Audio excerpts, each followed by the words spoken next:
মহাখালী বাস টার্মিনালে আছেন staff correspondent আবির আহমেদ, সরাসরি যোগ দিচ্ছেন আমাদের সাথে। আবির, সময় মতো বিভিন্ন রুটের বাসগুলো ছেড়ে যেতে পেরেছে কিনা জানায়েন।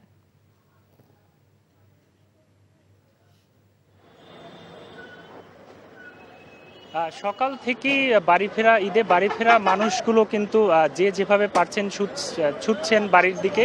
আপনি যেটি বলছিলেন যে ট্রেন যাত্রা স্বস্তির হলেও সবাই কিন্তু আসলে ট্রেনের টিকিট পাননি বা ট্রেনে যাতায়াত করতে পারবেন না, কারণ হচ্ছে ট্রেনে 3 স্টেপের নিরাপত্তা দেওয়া হয়েছে। তাই বিকল্প ব্যবস্থা হিসেবে সবাই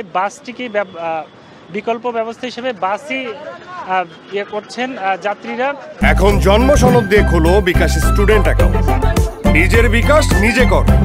কিন্তু একটি বিষয় হচ্ছে যে বাস সঠিক সময় ছেড়ে যাচ্ছে না, অনেকক্ষণ ধরে অপেক্ষা করতে হচ্ছে বাসের জন্য। আবার কেউ বাসের টিকিট পাচ্ছেন না এবং বাড়তি ভাড়ার কথাও বলা হয়েছে। আমি কিছুক্ষণ আগে সায়দাবাদ বাস টার্মিনালে কয়েকজন যাত্রীর সাথে কথা বলেছিলাম। তারা যেটি বলছিলেন যে সাধারণভাবে যে ভাড়া তার থেকে অতিরিক্ত ভাড়া নেওয়া হচ্ছে। আমি বাস কর্তৃপক্ষের সাথে এ ব্যাপারে কথা বললে তারা যেটি বলেছেন যে যাওয়ার সময় বাস ভর্তি যাত্রী নিয়ে গেলেও আসার সময় ফাঁকা নিয়ে আসতে হয়।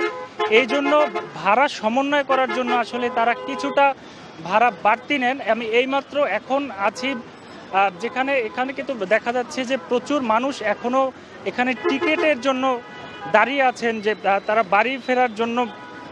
আসলে শেষ সময়, ঈদের তো মাত্র আর একদিন বাকি, তাই অনেক বিশাল সিরিয়াল, প্রায় 100-200 মানুষের সিরিয়ালও কিন্তু এখানে দেখতে পেয়েছি বাসের টিকিট নেওয়ার জন্য, কিন্তু তবুও তারা টিকিট পাচ্ছেন না। তো সবশেষে এখনও রাজধানীর বিভিন্ন জায়গা ফাঁকা থাকলেও যেসব জায়গা থেকে মানুষ বাড়ি ফিরবেন সেসব জায়গায় কিন্তু যানজট এবং মানুষের চাপ রয়েছে।